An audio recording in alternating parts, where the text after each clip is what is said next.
siglo XVI, los españoles procedieron a la formación de haciendas. Estos fundos pasaron a pertenecer a las familias más poderosas de Lima, así como a las congregaciones religiosas más influyentes.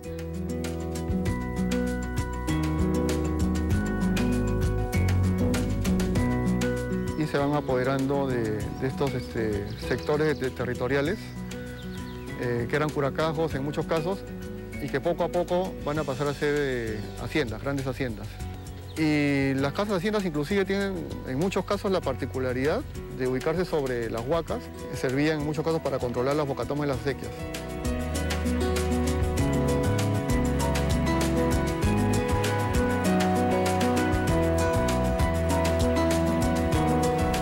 Gracias al extraordinario trabajo de irrigación de los habitantes prehispánicos, se formaron los valles de Chillón, Rímac y Lurín, creando un verdadero oasis agrícola. Al llegar los españoles, se establecieron en la zona haciendas, tanto de propiedad civil como religiosa. Estas haciendas delimitaron el territorio de los contornos de la ciudad y años más tarde, luego del virreinato y de la República, formaron las urbanizaciones y los distritos de la Gran Lima, como La Victoria, Surco, Comas, etc. Las haciendas levantadas por los españoles en el Valle de Lima aprovecharon el trabajo de irrigación y los caminos establecidos por las culturas prehispánicas.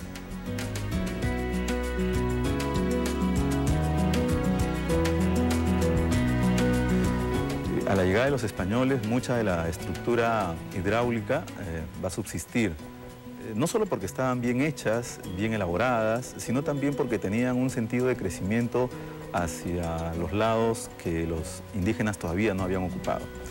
Y entonces esto nos lleva a la formación de instituciones que van a estar a cargo de la repartición de aguas, el cuidado de las acequias, pero también eso nos lleva a desarrollar unidades productivas que van a ser conocidas como haciendas.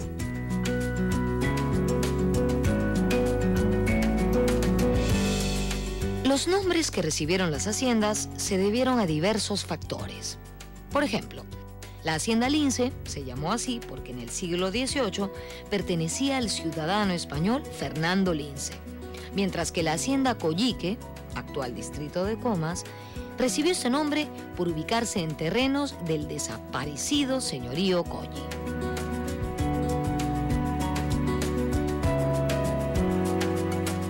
Durante la época colonial vamos a tener cerca de 72 haciendas en el Valle del Chillón. Todas las haciendas van a tener o el nombre de la toponimia antigua de un pueblo ancestral, Colli, Collique, Omas, Comas, o también van a adquirir el apellido del primer propietario, en el caso de la hacienda Pro, por ejemplo, ¿no? Pro, León y Colmenares. Y esto va a ser muy recurrente en casi todos los valles, pero también recordemos que en los valles existen algunas haciendas que van a ser de propiedad de alguna congregación religiosa o de la iglesia. Y ellos obviamente van a colocarle nombres de santos a manera de protector, ¿verdad? Tenemos, por ejemplo, la hacienda San Juan.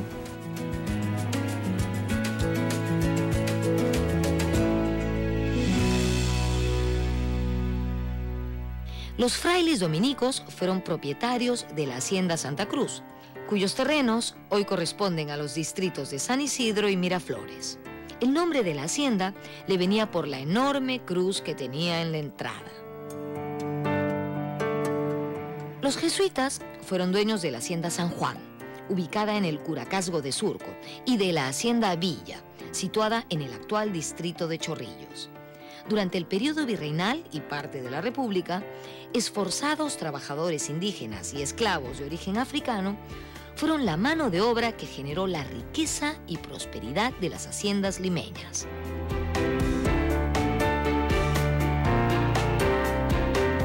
Originalmente van a tener una dotación de indígenas, pero durante casi toda la colonia la principal fuerza de trabajo va a ser fuerza de trabajo africana.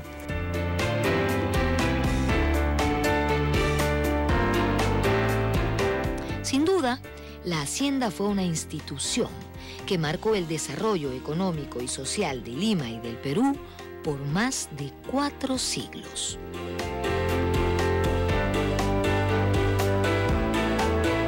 Bueno, los valles de Lima básicamente van a ser agrícolas. casi todas las zonas van a desarrollar una alta productividad de productos que básicamente van a servir para el sustento de los diversos pueblos que están alrededor.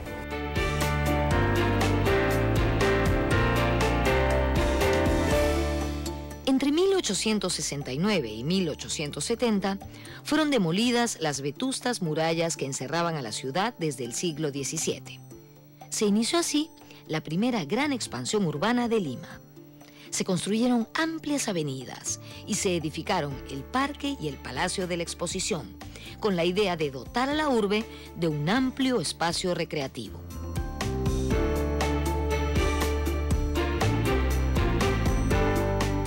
Se tumban las murallas en lo que es ahora ocupa la avenida Alfonso Ugarte.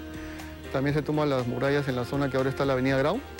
Y Lima se va a expandir en un plano que plantea el mismo Enrique Meis hacia el sur.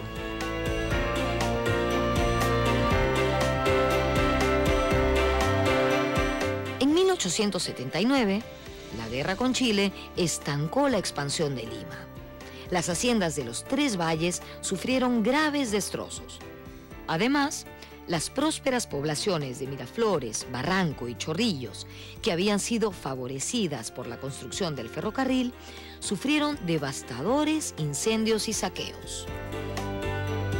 Lima vería recién un resurgimiento durante el segundo gobierno de Nicolás de Piérola, entre 1895 y 1899. Las nuevas construcciones siguieron la tendencia urbana francesa de palacetes, bulevares y grandes avenidas. Datan de esos años el Paseo Colón y la Avenida La Colmena.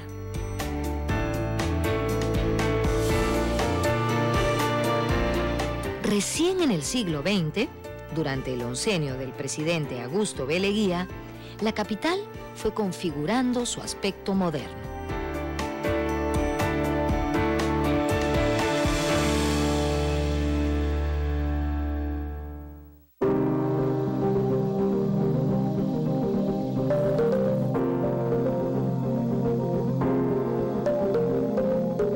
Durante el largo gobierno de Augusto B. Leguía, entre los años 1919 y 1930, la ciudad de Lima empezó a cambiar de fisonomía.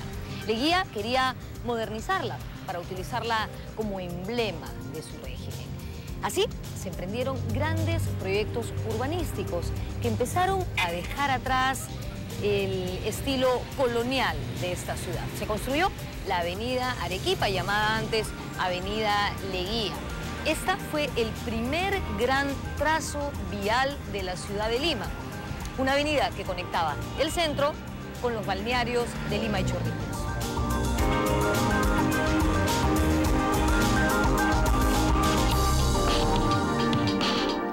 En 1921 se celebraron los 100 años de la proclamación de la independencia.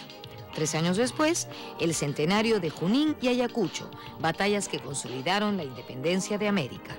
Con tal motivo, Leguía emprendió una serie de obras urbanísticas en el país, y especialmente en la capital.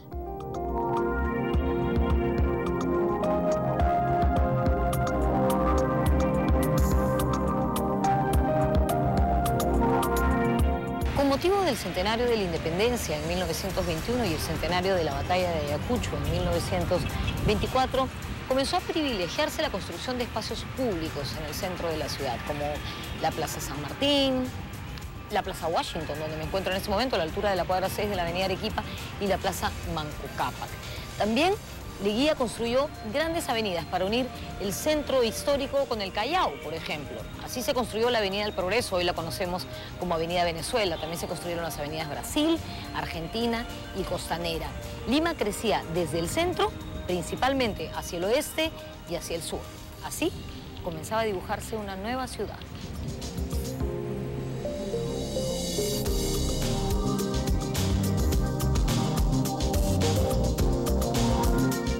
El centro de Lima fue adquiriendo un nuevo rostro. Varios monumentos que actualmente son íconos de la ciudad son originarios de aquellos años. El Museo de Arte Italiano, el reloj del Parque Universitario, el Monumento al Libertador San Martín, todos ellos, entre otros, fueron obsequiados por las colonias extranjeras.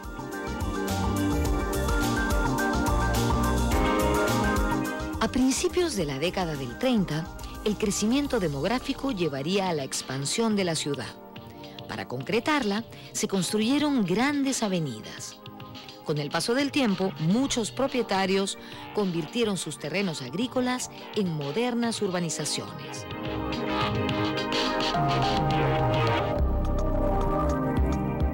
Entonces era Lima, Callao, los balnearios. Entre los balnearios estos que están al sur, también está Ancón y después Chosica. Pero todo lo demás es verde.